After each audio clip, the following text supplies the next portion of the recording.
Todopoderoso, Creador del cielo y de la tierra, y en Jesucristo, su único Hijo, Señor nuestro, que fue concebido del Espíritu Santo, nació de María Virgen, padeció bajo el poder de Poncio Pilato, fue crucificado, muerto y sepultado.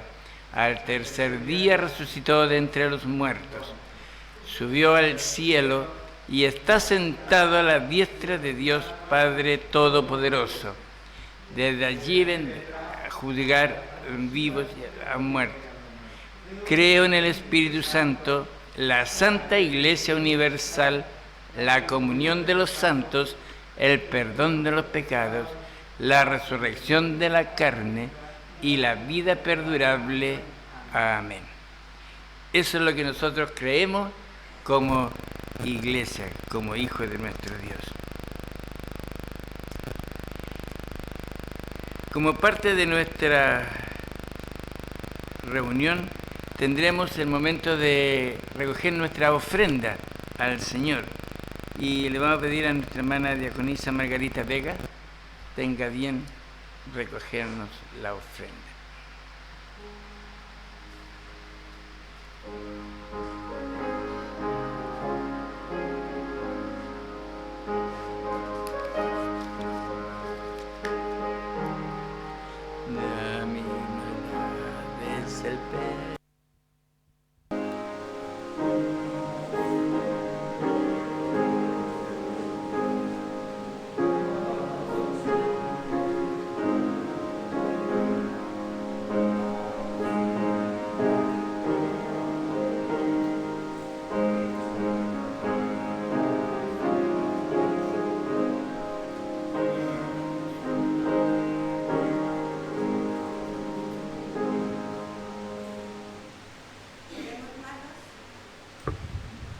Bendito Padre Celestial, te damos gracias una vez más, Señor, por encontrarnos aquí en tu casa en este día tan especial.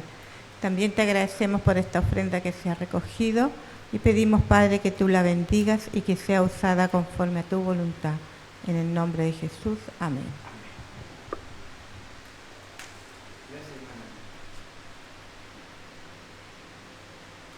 Y antes de pasar al mensaje de la palabra del Señor, vamos a entonar el himno número 299 del apéndice. Me hirió el pecado. Puesto en pie vamos a cantar.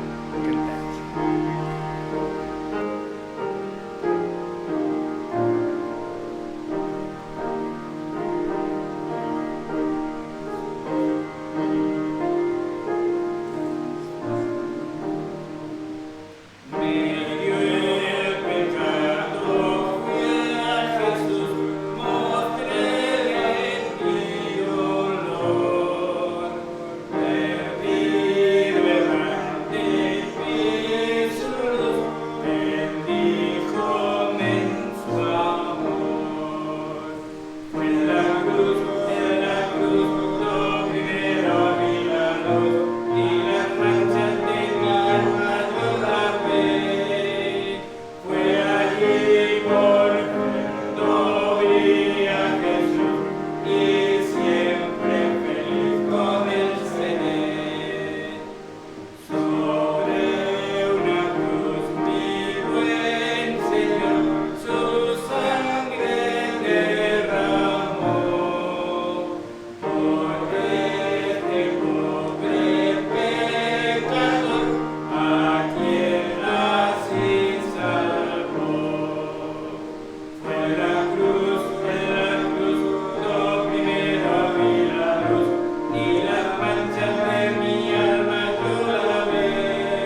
a cargo del pastor.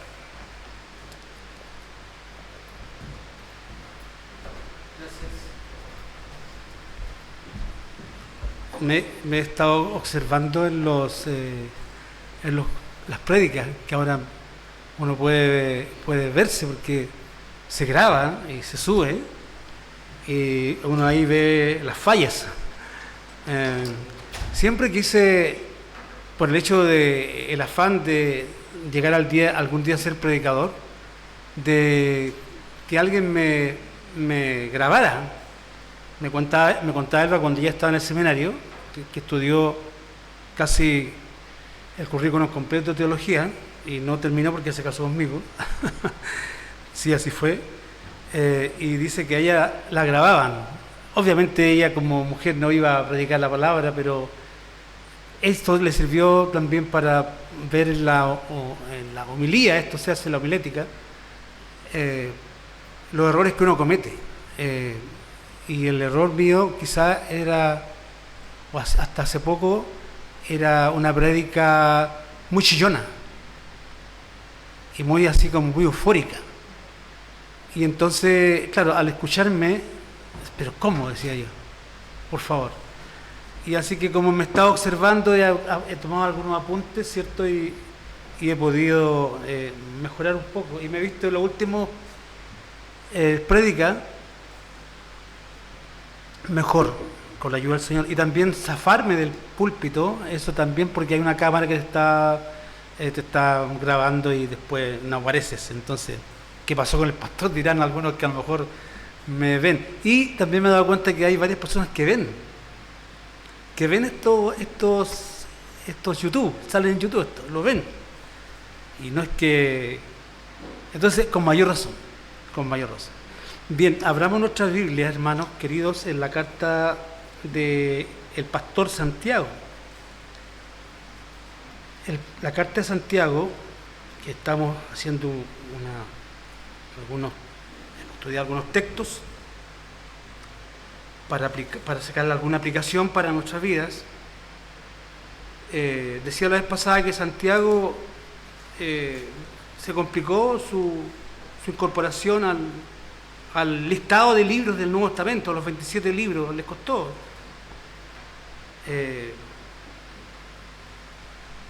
Le costó así muchos, casi 3 siglos, ¿cierto?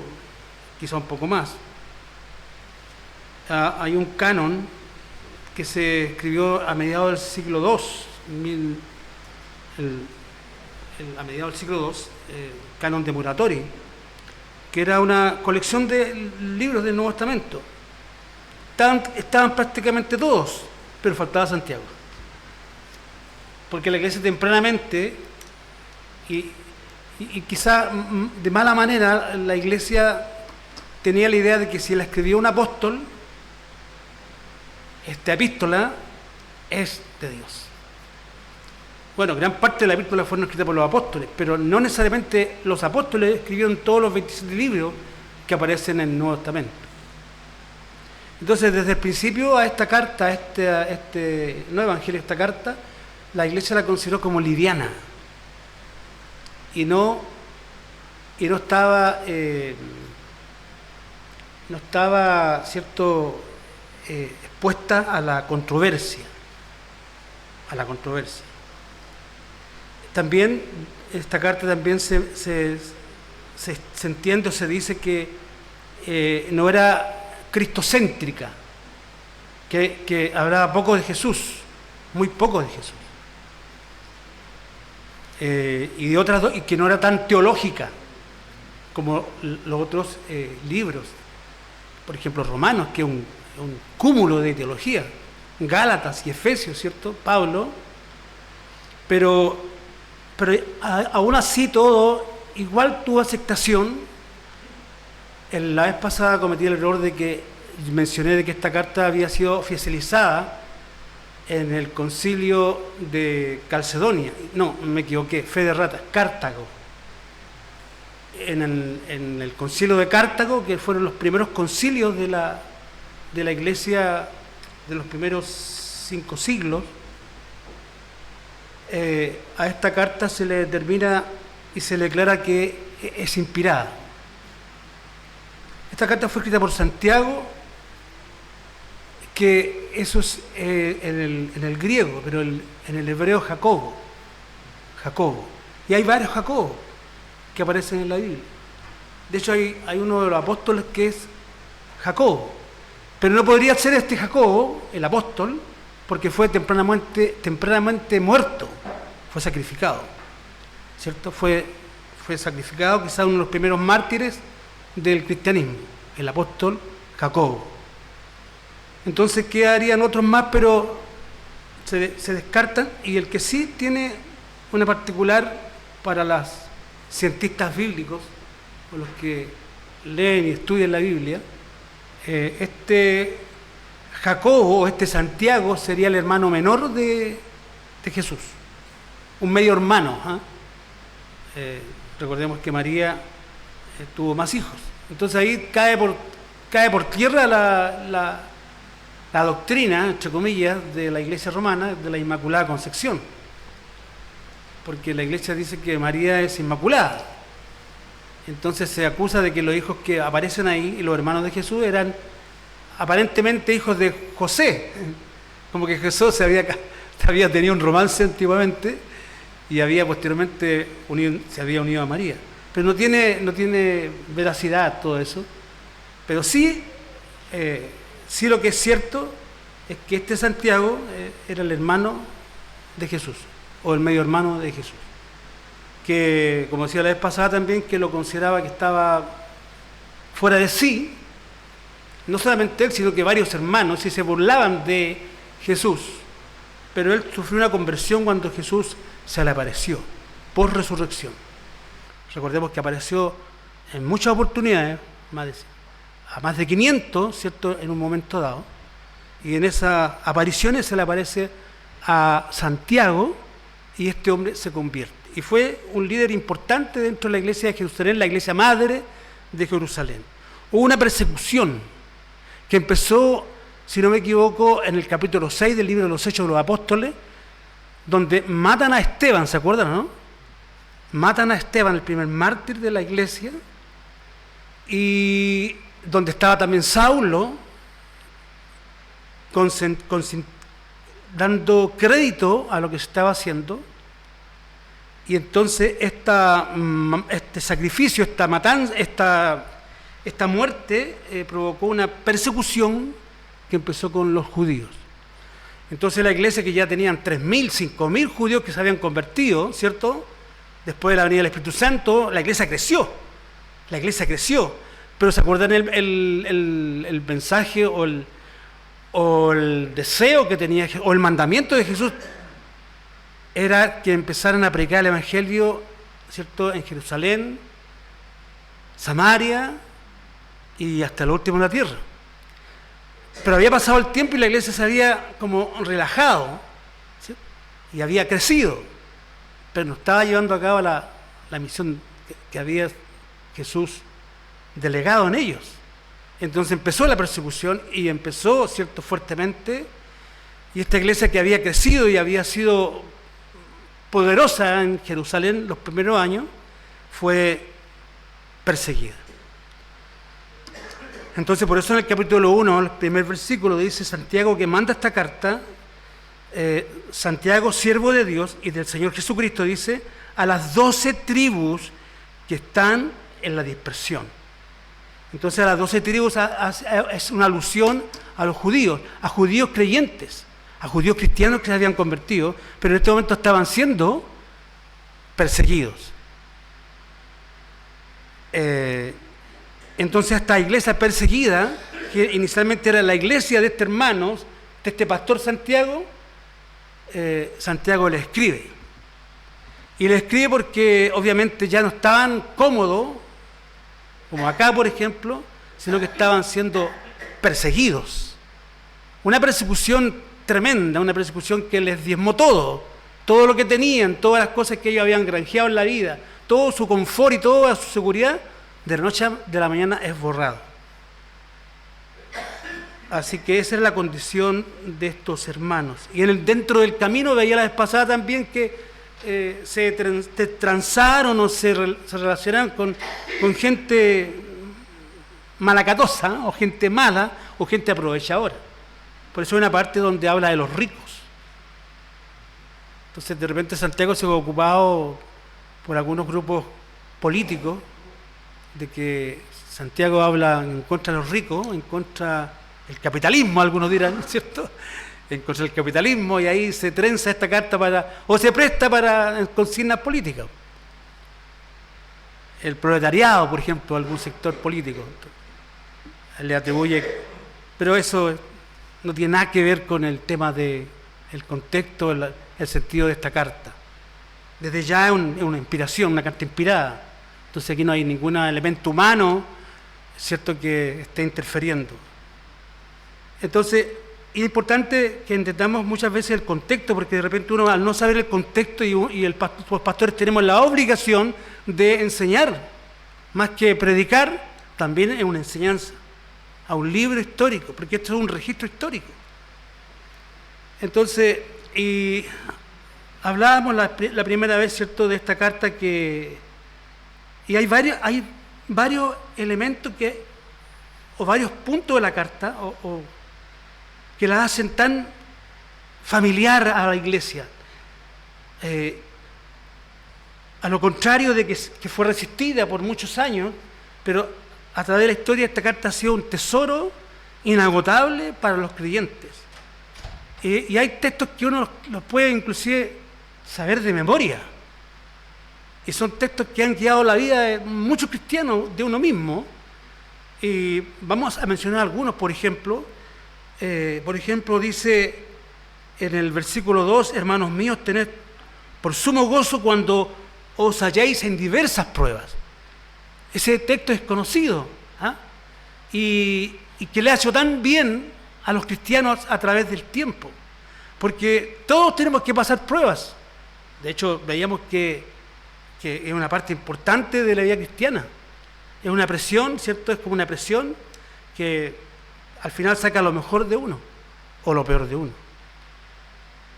Y hay pruebas que son pequeñas y menores, y hay pruebas grandes. Por ejemplo, ¿quién podría decir o mostrar una prueba menor en la vida de uno? Por ejemplo, que tengo que ir al trabajo y tengo que levantarme a las 6 de la mañana. Es una prueba, una dificultad que me cuesta, pero voy. ¿O a quién le ha pasado que uno tiene que levantarse muy temprano para levantar a los chicos de la cama para que lleguen a la escuela? Sobre todo los que son remolones. Y a los padres nos cuesta y de repente ahí nos complicamos. O llegar al trabajo y hay un jefe mañoso. ¿Ah? Son pruebas que quizás no te van a afectar la vida, pero son pruebas, son presiones que muchas veces se van sumando y te van provocando un estrés laboral o, no sé, pues, en la familia, o un examen, ¿cierto?, que no estudié lo suficiente y tengo la sensación de que me va a ir mal. Y ahí todo el muchacho anda todo el día, ¿cierto?, pensando que le va a ir mal. Pero sí hay pruebas fuertes. Hay pruebas feroces. Decía la vez pasada, por ejemplo, la muerte de tu esposo, o la muerte de un hijo a temprana edad, un infante. Y ya la muerte de un hijo es complicada para los padres, porque uno quizás está preparado para despedir que no despidan a uno, los hijos, pero que uno despida a sus hijos. Llegando ayer, en la noche del matrimonio de mi hijo Felipe. Se casó en Pichilemu. Se compró un terreno, hizo una media agua y quiso casarse allá. Precioso. La señora del terreno, que ya es mayor, con su esposo, se encariñaron tremendamente con Felipe y su esposa ahora. ¿Por qué? Porque hace muy poco tiempo ellos pierden 2 hijos. La hija murió porque el esposo, o sea, eso que se le llama femicidio, dolor. Y el hijo también hace poco murió de un accidente automovilístico. Entonces, cuando conocí a Felipe y a la esposa de Felipe, mi yerna ahora, ¿cierto? Se encariñaron, pero de una manera que ellos me conversaban y yo no entendía. Pero cuando estuve allá con ellos, compartí con ellos, me di cuenta que el golpe fue muy fuerte, demasiado fuerte. Y ellos fueron, para ellos, me contaban, fueron como una especie de contención, Felipe y su esposa, porque fue una pérdida tremenda. Entonces, hay pruebas que te van a hacer morder el polvo y te van a... Son pruebas que hacen la diferencia de un día y otro día. O sea, ya no es lo mismo, ya no va a ser lo mismo. Esta prueba me cambió la vida. Y por lo menos a los cristianos las pruebas, que hemos dicho que forman el carácter cristiano, esa es la finalidad de las pruebas, forman el carácter cristiano. A los cristianos tiene que darle un sentido de reflexión. Primeramente, ¿por qué? Pero no porque a mí. Muchas veces personas dicen, ¿por qué a mí? Oh Dios, mira, yo creo en ti, en fin, voy a la iglesia, diezmo y no sé. Pero el cristiano verdadero tiene que buscar en las pruebas la voluntad del Señor. El Señor tiene un propósito. De repente hay gente en la iglesia que es complicada, ¿cierto? Compleja. Y alguien me dijo una vez, cuando yo tenía este problema con la gente compleja, y además que yo también soy muy complejo, que esa gente que aparentemente atonía al revés, o nos hace de repente la vida cuadrito, al final van formando un carácter, primeramente la paciencia. Y veíamos que en el capítulo 1, las pruebas provocan y el fruto es la paciencia, uno de los frutos es la paciencia. También Santiago te dice, por ejemplo, en el versículo 12, feliz, dichoso el varón que soporta la tentación. Ya no es la prueba o el peirasmos en el griego, prueba peirasmos, sino que es una forma diferente. Y aquí también dentro de este versículo aparece, estos versículos aparece Satanás.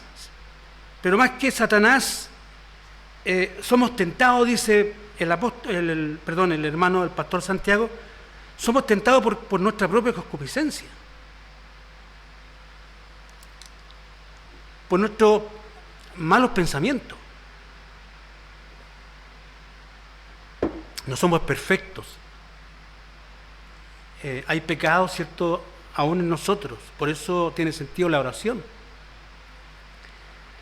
Tiene mucho sentido la oración, o si no, no tendría sentido porque está ahí en la Biblia.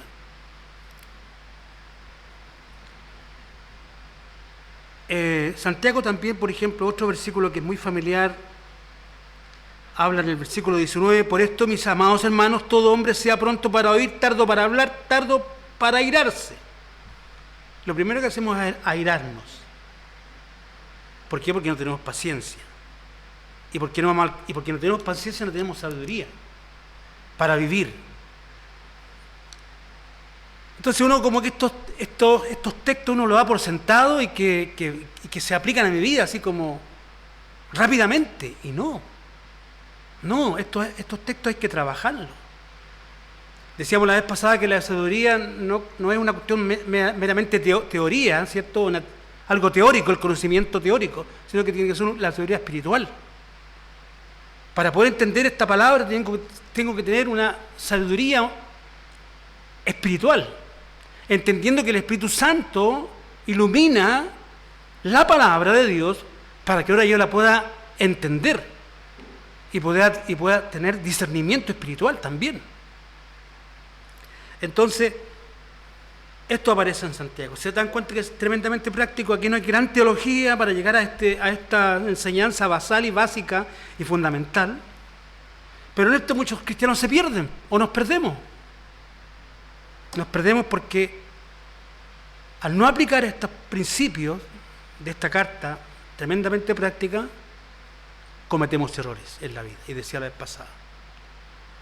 Grandes calamidades que nos pueden pasar en la vida cristiana es por nuestra culpa, por nuestra concupiscencia, porque somos tentados, y también Satanás se aprovecha, porque cuando no tenemos discernimiento espiritual, se entiende que no tenemos gran conocimiento de la palabra.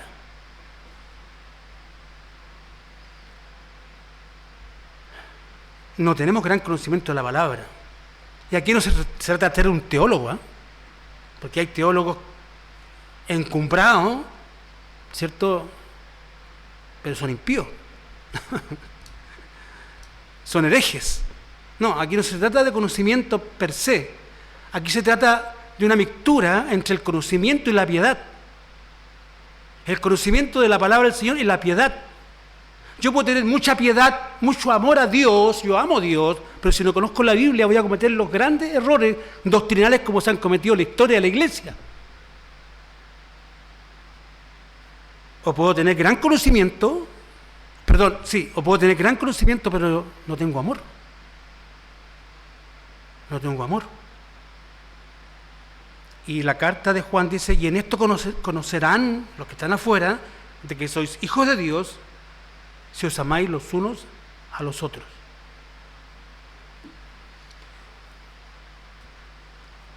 Esta carta dice, otro texto que es familiar para el cristianismo a través del tiempo, sed hacedores de la palabra, ¿se acuerdan? Esto aparece en el capítulo 1, claro, 22, pero sed hacedores de la palabra y no tan solamente oidores, hacedores de la palabra. Alguien dijo que los cristianos son como los canutos. El canuto era, ahora ya no sé si se acuerdan de que hay canuto, o las generaciones de ahora conocen lo que es una cosa para enrollar el hilo, ¿cierto? Y tenía un orificio y pasaba el hilo por el orificio. Entonces, de repente se dice que los cristianos son como los canutos, que entra por aquí, entra por un oído y sale por el otro. O que muchas veces uno es como el padre Gatica, que predica y no practica. Sed hacedores de la palabra. O sea, tenemos que aplicar la palabra en nuestras vidas. Tenemos que ahora responsablemente permitir, ¿cierto?, usar todos los medios de gracia para que esa palabra se enraíce en nuestro interior. Pero ese es el problema de muchos cristianos, que no somos hacedores de la palabra. O parcializamos la palabra. O algunas partes de la palabra de Dios la vivimos. Pero la palabra de Dios es toda inspirada, toda la palabra es inspirada, es importante. Sed hacedores de la palabra y no tan solamente oidores, engañando, dice. Muchas veces nos autoengañamos con muchas cosas. En la vida del hombre, muchas cosas nos autoengañamos y nos creemos, como alguien diría, al cuento. Pero no es así. Y lo peor puede ocurrir en una persona, sobre todo en el ámbito espiritual, que se autoengañe, creyendo o dando por hecho que está haciéndolo bien y lo está haciendo mal. Y es más, sabiendo que lo estamos haciendo mal, ¿cierto?, seguimos con el tema. ¿Te acuerdas de la parábola o de la metáfora de Mateo 7, los dos edificios? Él sabía que los materiales que estaba ocupando no eran los correctos. El constructor, el segundo constructor, el que construyó la casa en la arena, él sabía que era imposible. Pero él estaba autoengañándose. ¿Ah? Sabiendo que estaba malo, lo hizo. Construyó en donde no debía. Obviamente es una metáfora. ¿Cuál es la metáfora de los dos constructores? ¿Dónde construimos nuestra vida? ¿En la roca o en la arena? ¿En Cristo o en el mundo? Esa es la metáfora. Esa es la aplicación, más bien dicho, de esa metáfora. Entonces, cuando decimos que estamos construyendo la vida, los cristianos, ¿dónde estamos construyendo nuestra vida? ¿En Cristo o en la religión? Porque eso es un autoengaño. Es un autoengaño. Entonces, sed hacedores de la palabra y no tan solamente oidores, engañándoos a vosotros mismos. Otro texto. Si alguno se cree religioso entre vosotros, yo soy cristiano, voy a la iglesia, yo cumplo con mis obligaciones, soy parte de la membresía, tengo privilegios y tengo deberes, por lo menos dentro de nuestro estatus de nuestra iglesia presbiteriana. Si alguno se cree religioso entre vosotros y no refrena su lengua, y otra parte importante de esta carta habla de la lengua, no refrena su lengua, sino que engaña su corazón, la religión del tal es vana. La religión del tal es vana. Yo puedo estar aquí en la iglesia, puedo ser parte de un grupo religioso. Aquí no se trata de una cuestión moralista. Jesús no vino a predicar moralidad. Jesús vino a explicar una vida nueva. El Evangelio es el anuncio de la buena noticia de que a partir de la mala noticia, que somos pecadores y que estamos apartados de la gloria de Dios, hay una buena noticia que es el Evangelio, que me transforma. Si hay algo que transforma al género humano, a la persona humana, solamente es el Evangelio. Solamente es el Evangelio.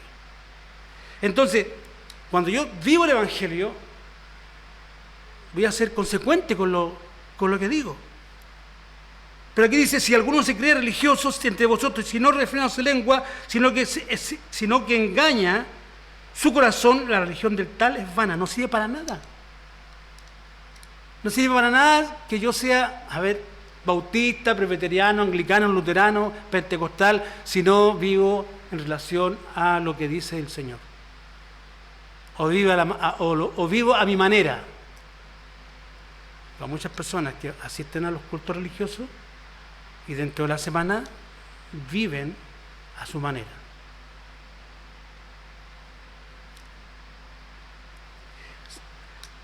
Santiago es como una especie de continuidad de lo que dijo Jesús en el Sermón del Monte. Santiago es como proverbial. De hecho, Santiago se puede comparar con el libro de los Proverbios. Son pequeños trozos, pequeños textos, ¿cierto?, que están entregando sabiduría. Sabiduría que necesitamos imperiosamente para vivir la vida cristiana, sobre todo en estos tiempos malos, en estos tiempos peligrosos, en estos tiempos engañadores, en estos tiempos seductores. Que si la iglesia no está pertrechada, no solamente con Santiago, sino que con toda la Biblia, va a perder, va a caer, va a ser afectada. Y ya la iglesia en muchos sectores está siendo afectada por el mundo. Santiago también habla de que si uno ama al mundo, se hace enemigo de Dios. ¿Se acuerdan, no? Dice, almas adúlteras, capítulo 4, versículo 4. ¿No sabéis que la amistad del mundo es enemistad contra Dios? Y dale con el mundo. Y dale con mirar para al lado. Es que el jardín del vecino está mejor que el mío. ¿Ah? Todo es lícito, dice Pablo, pero no todo me conviene. No todo nos conviene. Oh almas adúlteras, ¿no sabéis que la amistad del mundo es enemistad contra Dios? Cualquiera pues que quiera hacer amistad del mundo se constituye enemigo de Dios. Y otra, capítulo 2, la fe sin obras. Cosa que le costó tanto a Martín Lutero. Pasaron muchos siglos y parece que la cosa de la aceptación de Santiago para entrar a los libros selectos de Dios, se había callado, y ahora nuevamente aparece, siglo XVI, Martín Lutero, Y Martín Lutero decía que Santiago para él era como paja. Era un libro, una carta como paja, o sea, liviana. Por él la hubiera arrancado de estos 27 libros y la hubiera sacado, porque nos contaba por lo cual más luchó Martín Lutero, Calvino, los reformadores: la justificación, la doctrina de Pablo de la justificación. No por obras para que nadie se gloríe. Y aquí aparecen las obras. Aquí aparecen las obras. Santiago capítulo 2, versículo 14: hermanos míos, ¿de qué aprovechará si alguno dice que tiene fe y no tiene obras? Eso como que a Lutero, como que le reventaba. Y no tiene obras. ¿Podrá la fe salvarle? Y si un hermano o una hermana están desnudos y tienen necesidad del mantenimiento de cada día, y alguno de vosotros le dice: id en paz, calentados y saciados, pero no les dais las cosas que son necesarias para el cuerpo, ¿de qué aprovechará? Así también la fe, si no tiene obras, es muerta en sí misma. Ahora entendemos, en el contexto del Nuevo Testamento, de que el creyente va a obrar en relación a su nueva vida, pero va a obrar para agradar a Dios. Me pasa que aún veo una ancianita, por ejemplo, y me saco un billete o unas monedas y se las doy, pero no para que me vean, no, lo hago en un acto, no sé, pues como Dios tuvo misericordia de mí, sobre todo mujeres ancianas. A muchachos que están en la esquina con 2 o 3 ahí y están con cara rojísima, tanto de ver, no les doy ni siquiera un centavo, pues viejo. Pero cuando uno ve a un niño, por ejemplo, cuando ve a una mujer, una ancianita, sobre todo cuando están postradas, me muevo a misericordia y les doy lo que me nace en el corazón. Pero eso no es una obra para salvación, para ganarme al Señor. Eso es lo que yo hago porque el Señor me amó. Y de alguna manera también tengo que retribuir a mis congéneres. Amar a vuestros prójimos, dice la palabra del Señor. Amad a vuestro prójimo. ¿Y se acuerdan de ese parte de Santiago cuando habla de que vamos para allá o vamos para acá? Y si no lo hacemos la voluntad del Señor, también está mal. Vamos ahora, dice el capítulo 4, el versículo 13. Vamos ahora, los que decís, hoy y mañana iremos a tal ciudad y estaremos allí 1 año y traficaremos y ganaremos. Es el pensamiento del común denominador de la gente. Inclusive a los cristianos como que de repente resbalamos y como que se nos pasa eso y viajamos y hacemos cualquier cosa y ni siquiera consultamos al Señor. O más bien dicho, no tenemos discernimiento para discernir entre lo bueno y lo malo.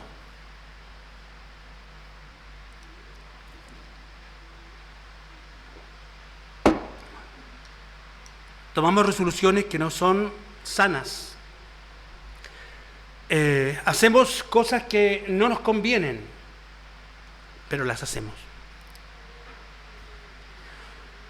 Versículo 14, en relación a lo que decía el versículo 13. Cuando no sabéis lo que será mañana. No sabemos el mañana. Ni siquiera sé lo que va a ocurrir en una milésima de segundo. O 1 minuto, o 1 hora, o un día después, o 1 semana después, no lo sé. Solamente Dios lo sabe, Él tiene los tiempos en su mano. Él sabe el momento de nuestro nacimiento y el momento de nuestra partida. Solamente Él la sabe. Si Él es soberano, eso se llama soberanía de Dios, señorío de Dios, entonces ¿por qué vivir al margen de su voluntad o de su deseo? Pero lo hacemos. Cuando no sabéis lo que será mañana, porque ¿qué es vuestra vida? Ciertamente es neblina que se aparece por un poco de tiempo y luego se desvanece. Entonces, ante esa fragilidad de la vida, ante esa realidad que somos carentes, porque no somos graciosos, no tenemos la suficiente gracia, no. Tenemos que depender de Dios. Y otra cosa que se me olvidó decir, que la prueba provoca algo tremendamente positivo en la vida de los cristianos verdaderos. Y siempre hago este énfasis, cristianos verdaderos. Aquellos que no van a transar su fe bajo cualquier circunstancia. Se provoca una dependencia con el Señor. Una dependencia con el Señor. Una sensación de que si nos falta Él, se nos va la vida. Un amor a Cristo, una pasión por Cristo, porque la palabra dice que no pondrán más carga, más presión a nuestra vida de la que podamos soportar. Vamos a ser probados. Y van a haber pruebas pequeñas y van a haber pruebas muy grandes y muy difíciles, pero vamos a soportar la prueba porque Él lo prometió. No pondré más carga sobre vosotros de la cual podéis soportar. Entonces hay varias enseñanzas que aparecen en esta carta que han sido abrazadas por los cristianos, que han mitigado, ¿cierto?, el dolor y la pena, pero también es una carta tremendamente confrontacional. Cuando habla de la lengua, Santiago, es muy confrontacional, porque si hay algo que tenemos nosotros los seres humanos, es justamente muy desarrollado la lengua. O sea, somos los campeones de la murmuración, del chisme, de la mentira hacia el otro, de colocar mal a otra persona. Entonces, eso tenemos que cuidarlos. Por un lado, Dios nos da prueba para vivir la vida cristiana, alcanzar sabiduría, pero también la palabra se encarga de zafarnos de cosas que no como cristianos ya no nos sirven. Ya no nos sirven. Así que es muy importante esta carta para la iglesia.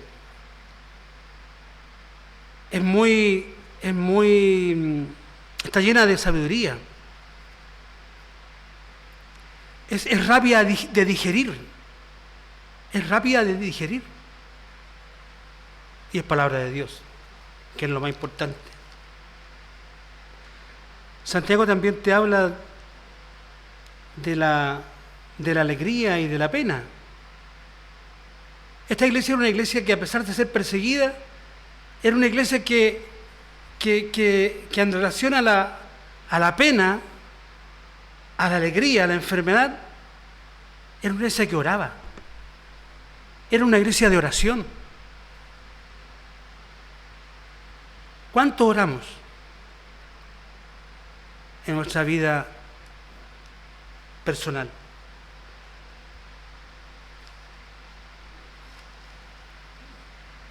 En relación a la oración también, si no me equivoco, Santiago habla de eso. Pedid y pedís mal. Oráis y oráis mal.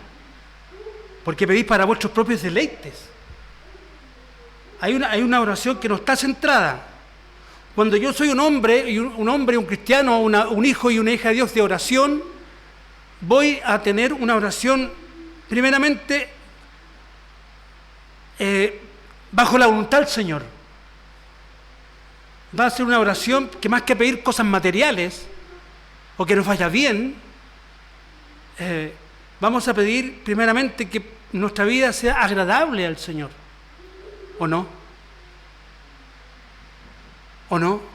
Empezamos al principio con una oración que todos necesitábamos, todos dependíamos de Dios y buscábamos el favor de Dios y el cuidado de Dios, y queríamos tener una casa, queríamos tener un casán, y queríamos que nos vaya bien el trabajo, y pedíamos por nuestras enfermedades, por nuestros amigos, por nuestro esposo, nuestra esposa, por las enfermedades, pero eso no es lo central.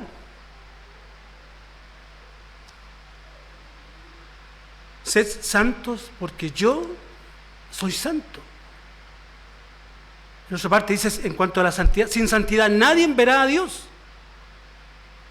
Entonces hay cosas que son basales y elementales para la vida del creyente.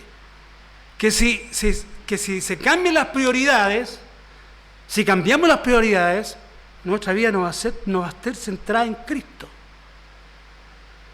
Y el propósito de toda la Biblia es que nuestra vida esté centrada en Dios y no en mí mismo.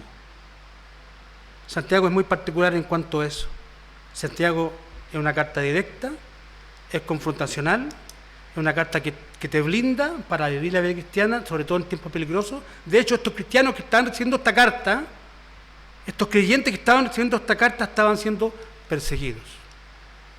Pero esta carta nos muestra cómo poder ser victorioso en la vida cristiana.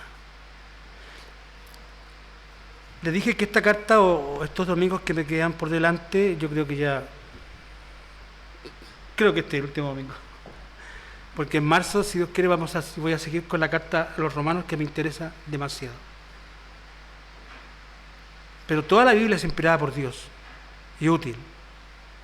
Así que el Señor nos bendiga en esta mañana, que el Señor también bendiga y fortalezca a nuestros hermanos que no están hoy por hoy con nosotros por el tema de vacaciones, bien merecida que la tienen, pero orar por ellos para que ellos alcancen justamente lo que la palabra busca en nosotros: crecimiento, crecimiento, crecimiento espiritual.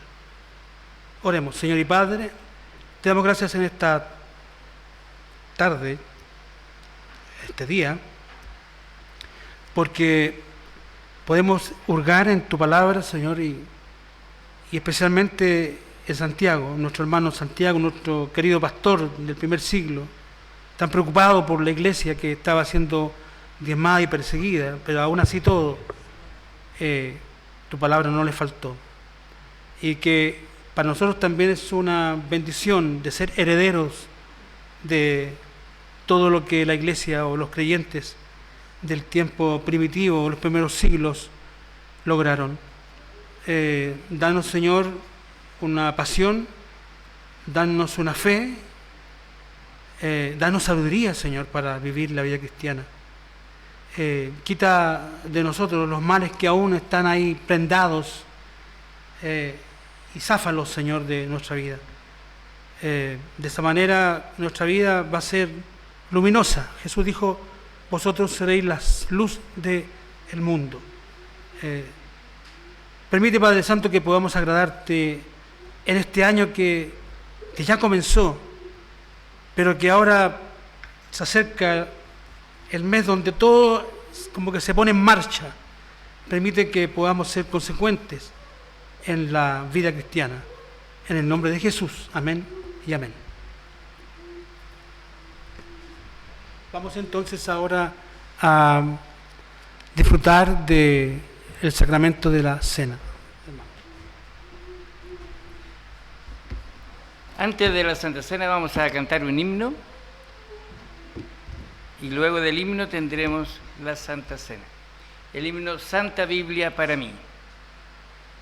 Pastor.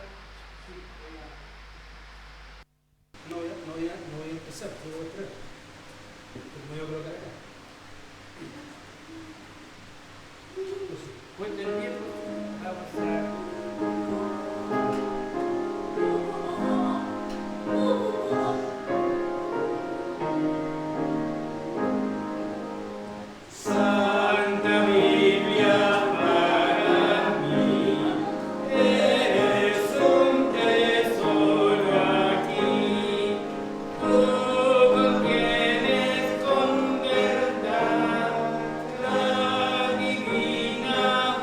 Con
dejar de cantar este himno porque refuerza todo lo que hemos escuchado de la palabra del Señor, que es la que nos guía, la que nos dirige y a quien nosotros debemos poner siempre como nuestra única regla de fe y de práctica. Así que ahora tendremos la Santa Cena.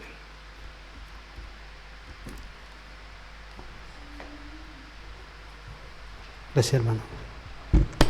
Junto con mi hermano presbítero David Reyes, vamos a oficiar este sacramento tan importante para la Iglesia, tan reconfortante.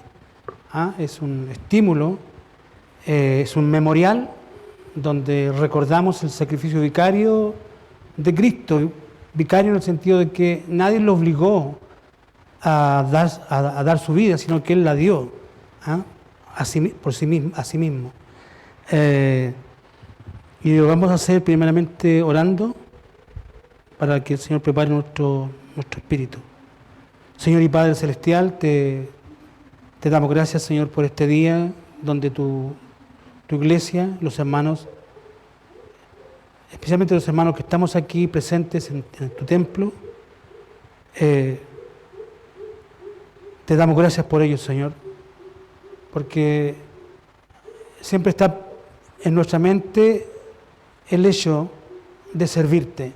Siempre está en nuestra mente, Señor, el deseo de agradarte y de adorarte. Y te damos gracias por ello, que ahora vamos a ser partícipes una vez más de esta bendición, de este sacramento que tú dejaste, Señor, para la Iglesia. Para recordar tu sacrificio y también recordar que tú has de volver por nosotros. Bendice estos elementos, Señor, en el nombre de Jesús. Amén y amén. Dice la palabra del Señor allá en 1 Corintios, el apóstol Pablo dice: porque yo recibí del Señor lo que también os he enseñado, que el Señor Jesús, la noche que fue entregado, tomó pan, y habiendo dado gracias, lo partió y dijo: tomad, comed, esto es mi cuerpo, que por vosotros es partido. Haced esto en memoria de mí.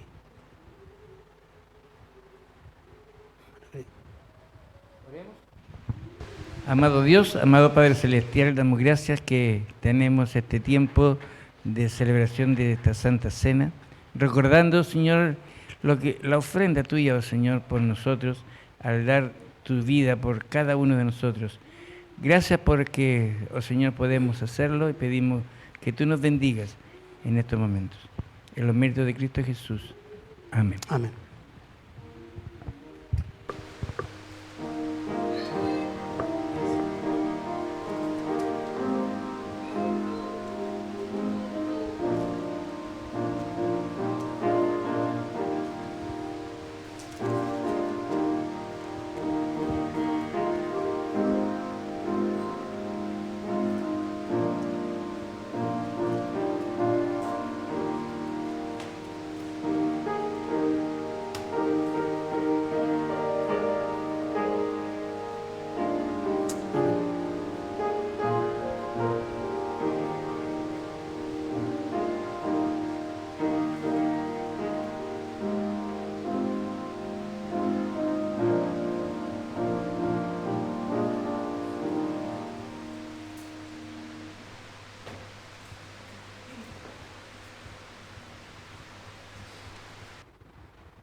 Tomad, comed, esto es mi cuerpo, que por vosotros es partido. Haced esto en memoria de mí.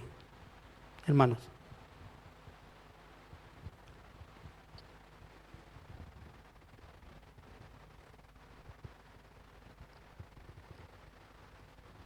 Ayúdame, Señor.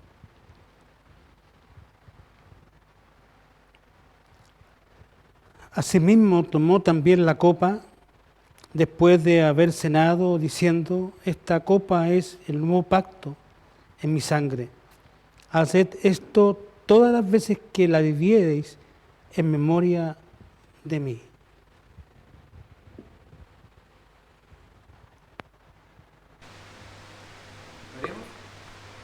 Señor, te damos gracias que a través de este sacrificio que tú hiciste, este derramamiento de tu sangre, Señor, la que nos limpia y nos lava y nos hace aceptos a tu presencia.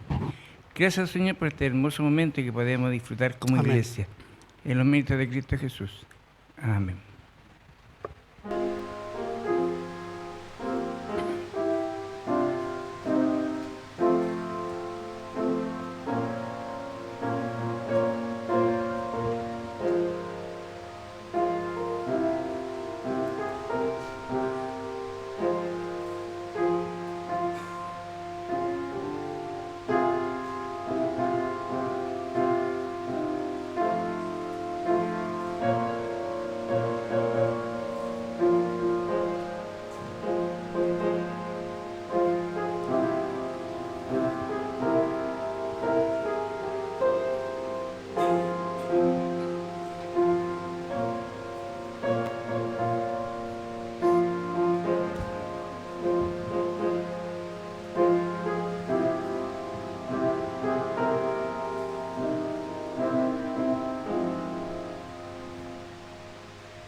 Tomó también la copa después de haber cenado, diciendo: esta copa es el nuevo pacto en mi sangre. Haced esto todas las veces que la bebiereis en memoria de mí.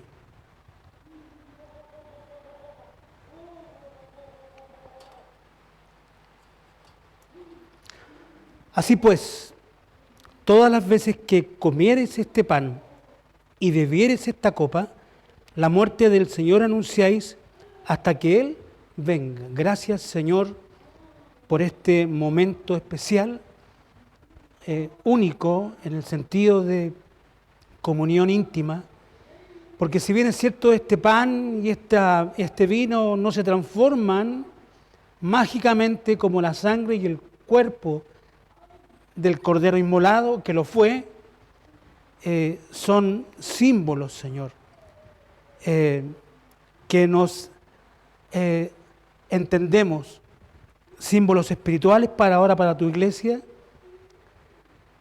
para poder tener la mayor y profunda comunión. Y la gratitud por el sacrificio que hiciste por nosotros aún sin merecerlo. Por eso te alabamos y te bendecimos y te agradecemos, Señor. Por eso te servimos y te adoramos. Porque a través de tu sacrificio pasamos de muerte eterna a vida eterna. Y por eso te alabamos y te glorificamos, porque no hay ningún mérito nuestro para que esto sea así. Solamente los méritos y la gracia tuya. Por eso te agradecemos. Te amamos y te bendecimos. En el nombre de Jesús. Amén y amén. Que el Señor los bendiga. Y si alguien trajo ofrenda blanca, si algún hermano trajo ofrenda, puede compartirla, puede echarla, no sé, aquí al canastito. Vamos entonces.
Tenemos avisos.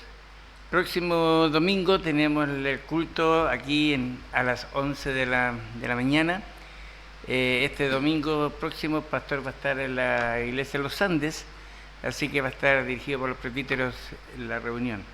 Así que tenemos que estar orando por los hermanos que están de vacaciones, en la ausencia normal de los meses de enero y febrero, que de lo que el pastor dijo, sí, son merecidas las vacaciones, uno trabaja todo un año, y la verdad es que alguien por ahí en las redes sociales dijo, no sé si lo leyeron, Dios no tiene vacaciones, y nos hicieron un comentario acerca de eso.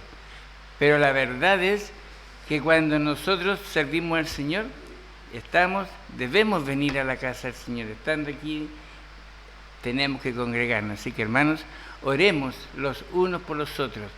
Estamos haciendo ayuda a los hermanos de la Quinta Región a través de la Comisión Ejecutiva. Así que, como iglesia, nosotros también hemos participado de eso. Así que, luego, cuando estemos todos, el hermano Antonio Poblete va a dar un informe, o a lo mejor yo también podré informar a la iglesia de cómo ha ido y en qué forma se ha hecho toda esa ayuda a los hermanos de la Quinta Región. También ha finalizado el campamento que había en Linares, 10 días, que fueron muy bonitos, y esperamos que cuando lleguen los campamentistas que estuvieron, nos cuenten sus experiencias tenidas ahí. Pero cuando uno ha ido antes, sabe que es un tiempo muy bonito, difícil de repetir durante la semana, el año, pero es un tiempo en el cual hay harta comunión con el Señor. Entonces eso, y ahora vamos a tener la bendición del pastor, y luego la doxología, Dios te bendiga.